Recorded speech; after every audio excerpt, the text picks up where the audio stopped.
What's up, everyone? Alex here, and welcome to my little corner of the internet. I wanted to talk about the flexibility of the trans label, transgender, transsexual, whatever way you use trans for yourself. We talk a lot about the whole trifecta of transmasculine, transfeminine, transneutral. They kind of exist in their own little space of these are commonly experienced transgender labels, but I wanted to talk about even more transgender labels than that because there are a ton of them. Basically, the overall concept is if a gender quality exists, then a trans label can exist. Masculine is a gender quality, so transmasculine exists. It could mean a connection to masculinity or transitioning toward masculinity. It doesn't have to mean transitioning into a masculine identity. It could just mean a connection to that identity. I think that that's an important distinction because you should be able to be transmasculine without having transitioned in some kind of way. It just means that you are transgender and feel a connection to masculinity. Because there's a lot of people who can't transition or don't want to transition or are closeted and can't openly be transgender. But people should still be able to use this terminology to describe their transgender experience. So transfeminine, transmasculine, transneutral, connecting to masculinity, femininity, and neutrality as a transgender person.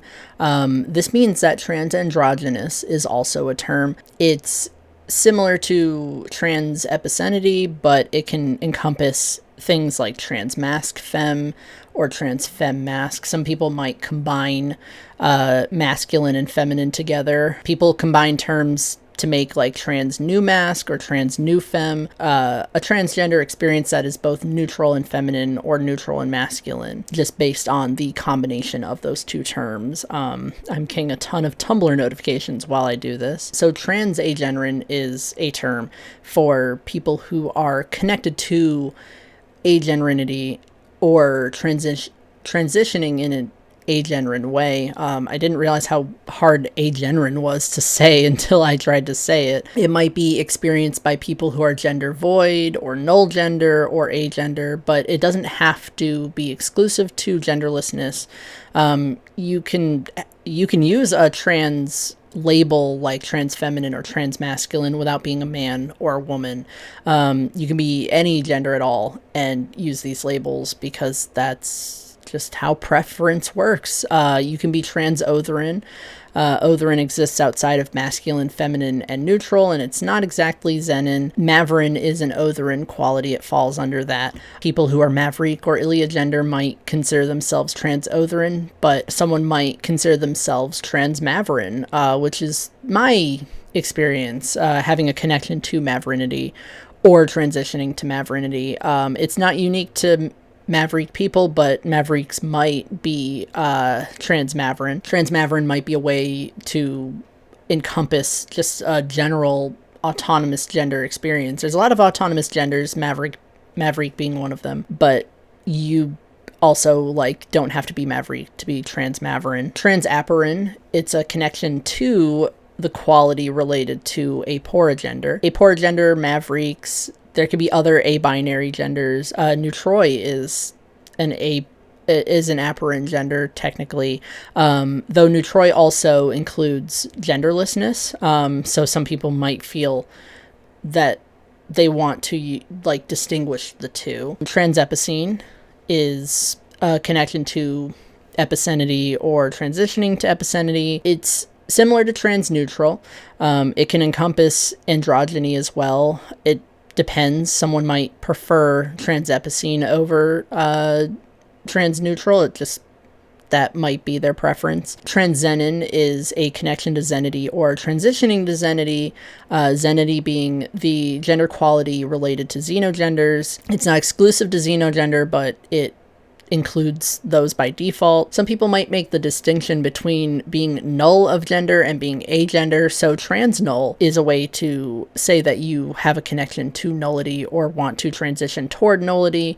It doesn't have to be automatically agenderin, but it might include that as an experience. I talked about combinations: trans new masc, trans new femme, trans masc femme, being both feminine and masculine. Someone might make the distinction between trans androgyny and trans masc femme. It depends. Trans androgyny might be a way to say, like, more ambiguous of a transgender experience, whereas someone who's trans masc femme might find it very important to distinguish that they are both masculine and feminine and want to highlight both of those aspects by tying it into a label. Trans new masc femme is neutral, masculine, and feminine, either, you know, having a connection to those or wanting to transition to one or more of those three. And there's a ton more combinations of transgender labels. Trans apermav being aperin and maverin at the same time. Trans new mav would be like neutral and maverin at the same time. There's